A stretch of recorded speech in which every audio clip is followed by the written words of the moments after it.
पालकची भाजी म्हटलं की काही लोक लगेच डाएट मोडमध्ये जातात. पण जरा थांबा. आजचा पालक हा उकडलेला नाही.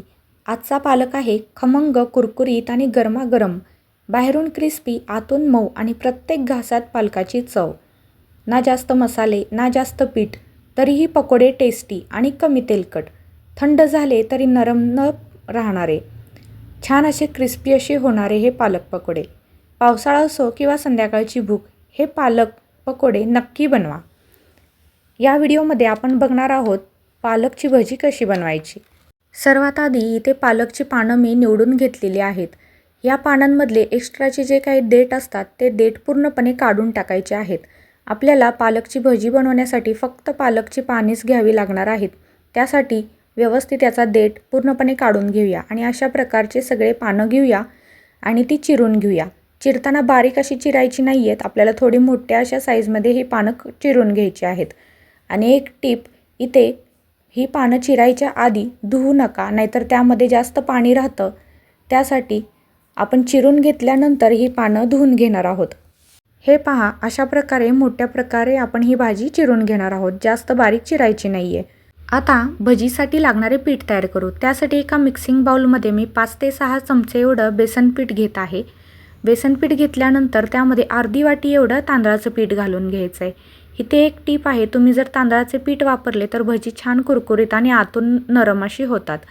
चवीपुरता मीठ घालायचं आहे. त्यानंतर थोडीशी हळद घालायची आहे. आता थोडासा ओवा आपण यामध्ये घालणार आहोत, पण तो ओवा हातावरती अशा प्रकारे क्रश करून घाला, म्हणजे तो भजीमध्ये छान लागतो आणि छान टेस्ट उतरते ओव्याची. आता 2 चमचे तिखटपणासाठी लाल मिरची पावडर मी घातलेली आहे. 2 छोटे चमचे मी ते घेतलेले आहेत. आणि आणखीन एक टीप म्हणजे आपल्याला जर भजी कुरकुरीत अशी हवी असतील तर मी ते 2 चमचे तेल गरम करून घेतलेलं आहे आणि ते तेल यामध्ये घातलेलं आहे. आता अगदी थोडं पाणी घ्यायचं आहे आणि थोडं थोडं पाणी घेत आपण हे पीठ व्यवस्थित मिक्स करून घ्यायचं आहे. पीठ मिक्स करत असताना जास्त पातळ असं मिक्स करू नका, जास्त घट्टही ठेवायचं नाही आहे. हे पहा, अशा पद्धतीने मी थोडं थोडं पाणी घेऊन हे पीठ व्यवस्थित भिजवून घेत आहे. छान असं मिक्स करून घेत आहे. या पिठाची कन्सिस्टन्सी तुम्ही एकदा नक्की बघा. मी कसं पद्धतीने हे पीठ भिजवलेलं आहे, अशा पद्धतीने पीठ आपल्याला ते भिजवून घ्यायचं आहे. आता यामध्ये मी एक मीडियम साईजचा कांदा घेत आहे. तो अशा प्रकारे उभा चिरून घेतलेला आहे आणि याचे पातळ काप करून घ्यायचे आहेत. तो कांदा मी इथे घेतलेला आहे. त्याचप्रमाणे एक बटाटाही मी इथे किसून घेतलेला आहे. बटाटा कच्चाच घेतलेला आहे, उकडून घेतलेला नाही आहे. आणि तो सुद्धा अशा प्रकारे आपल्याला पातळ असा किसून घ्यायचा आहे, किंवा पातळ असा चिरून घेतलात ना तरीही चालेल. मी इथे अशा प्रकारच्या किसणीने हा बटाटा इथे पातळ असा किसून घेतलेला आहे. त्याचे पातळ काप फक्त आपल्याला करून घ्यायचे आहेत.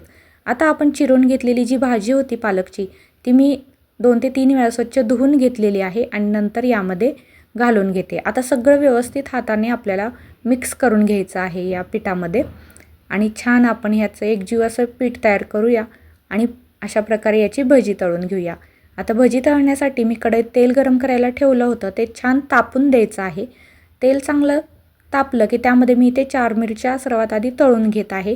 या मिरचीला मी सुरीच्या साहाय्याने मध्ये कट दिलेला आहे, म्हणजे मिरची तळताना तेलामध्ये फुटत नाही आणि तेल सगळीकडे उडत नाही. त्यासाठी अगदी पटकन ही मिरची तळली जाते, जास्त वेळ लागत नाही.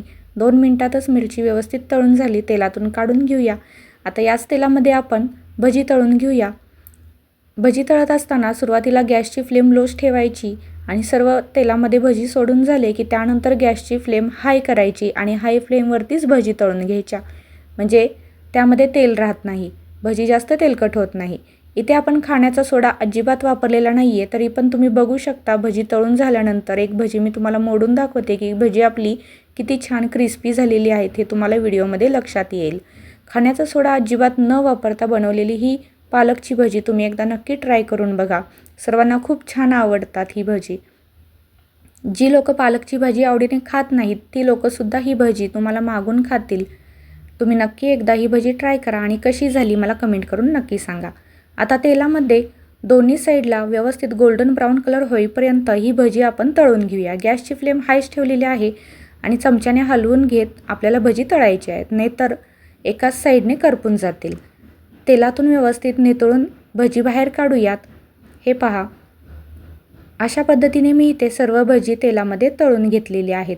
दिसायलाही खूप छान आणि छान क्रिस्पी अशी होतात, टेस्टी होतात ही भजी. तुम्ही नक्की एकदा बनवा. ही भजी तुम्ही सॉसबरोबरसुद्धा खाऊ शकता.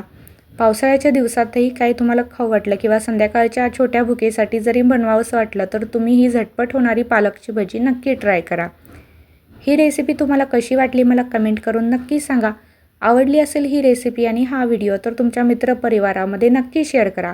व्हिडिओला एक लाईक जरूर करा. फ्लेवर्स आणि स्पाइस चॅनेलला सबस्क्राईब केलं नसेल तर नक्की सबस्क्राईब करा. म्हणजे अशा प्रकारचे नवीन नवीन रेसिपींचे व्हिडिओ तुम्हाला लगेच बघता येतील. हा व्हिडिओ पाहिल्याबद्दल धन्यवाद.